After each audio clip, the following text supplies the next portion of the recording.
Are you the chosen one in a household full of people? Has your cat tabbed you as the favorite? Is it something you did to gain this status or earn this status? Or is it something you didn't do? Is it something you've never done? Are you the chosen one because you've done the very least? In this material, we'll talk about why cats become so attached to a single individual and how and why it can happen. Interesting topic, and I've got you covered. Stay tuned.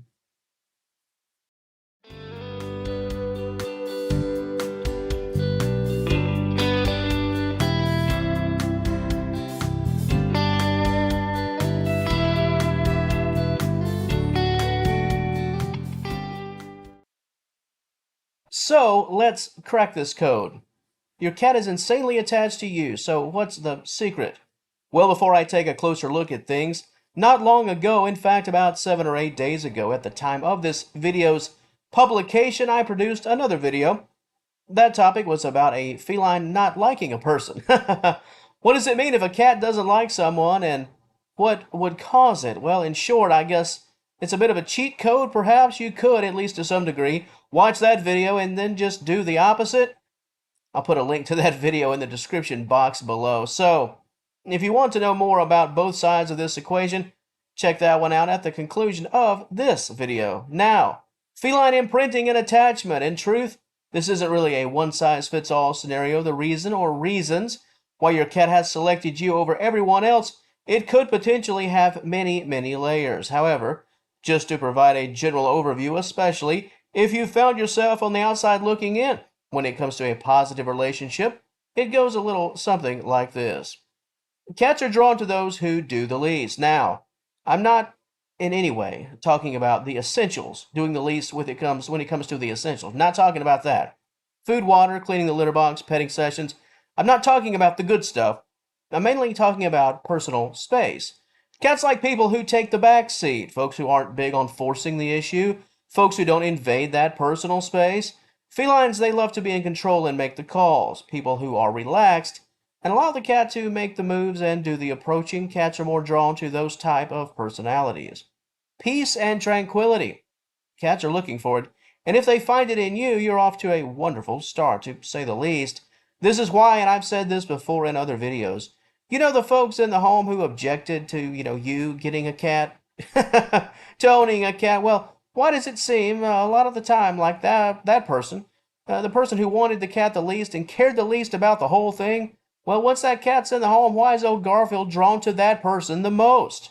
In short, that person is probably chill. The lack of concern is, dare I say, being rewarded. And it's funny how that can play out. Another reason why any cat, can be drawn to someone is communication.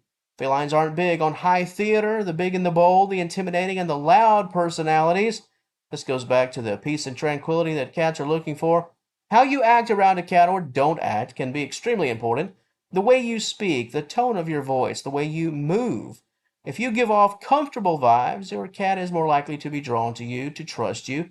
Cats are also drawn to those who know how to pick up on cues.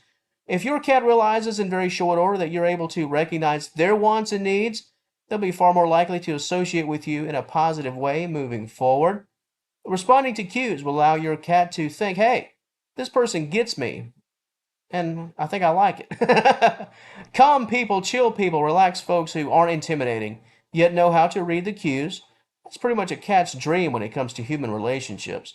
And the final attachment quality that I'll speak about today, it involves all of the above from a very early age. If the situation has allowed you to know your cat and own your cat from the time they were kittens or even first born, then you are already at a massive advantage.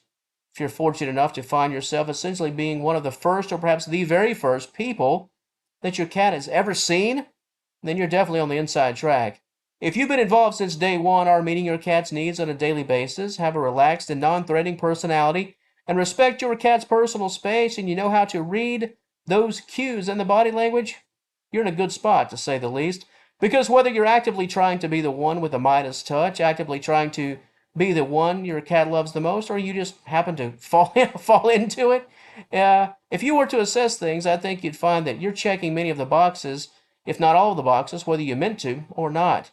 In the big picture, what does this mean in the big picture? Well, early on I spoke of layers, and how this is not a one-size-fits-all scenario. It's because it's true.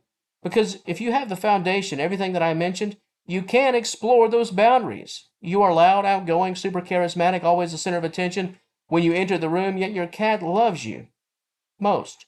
Well, why is that? How is that even possible? Doesn't that go against everything a cat would enjoy? Yes, it probably does. However, if you had your foundation in place and gained your cat's trust long ago, you can do more. I've said it many times, and I will stand by this. And in some circles, it's probably not the most popular opinion, but I firmly believe you can do anything you want with a cat, to a cat, around a cat if they have your trust. My senior cat, Burl, he passed away in 2019. I had tons of fun with him. Some of my best memories involve just goofing off on Halloween night and what turned out to be his final Halloween. He was on my sofa and I turned off all the lights, then I put an orange tea light on his head. Just balanced it there while he was looking around. I took a few steps back to enjoy the scene, and there he was, my wonderful cat with a Halloween tea light on his head. Was he mad or annoyed? No, not in the slightest. Why? Because I'd earned his love and trust years ago by simply doing the right thing and doing right by him.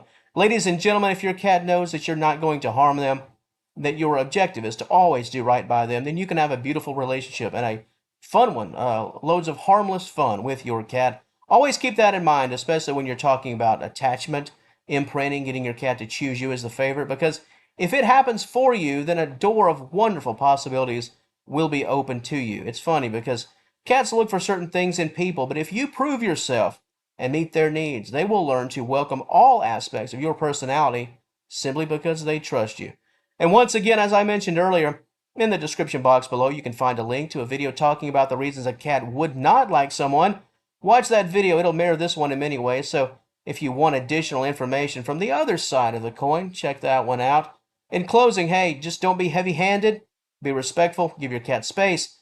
Let them initiate the attention. Play those cards, and that cat under your roof, they could select you over everyone else. To the viewers of Senior Cat Wellness, your thoughts and opinions on this topic. Are there other ways to win your cat over that I failed to mention? I'm sure I probably did. I don't want to make this video 30 minutes long, but things that have worked for you, whether intentionally or otherwise, drop me a line if you've got them. The comment section, as always, it's all yours. If you enjoyed this content, please give the video a like and subscribe to the channel. I'd certainly love to have you as a member of the Senior Cat Wellness family. And until next time, thank you so very much for watching, and I will talk to you later.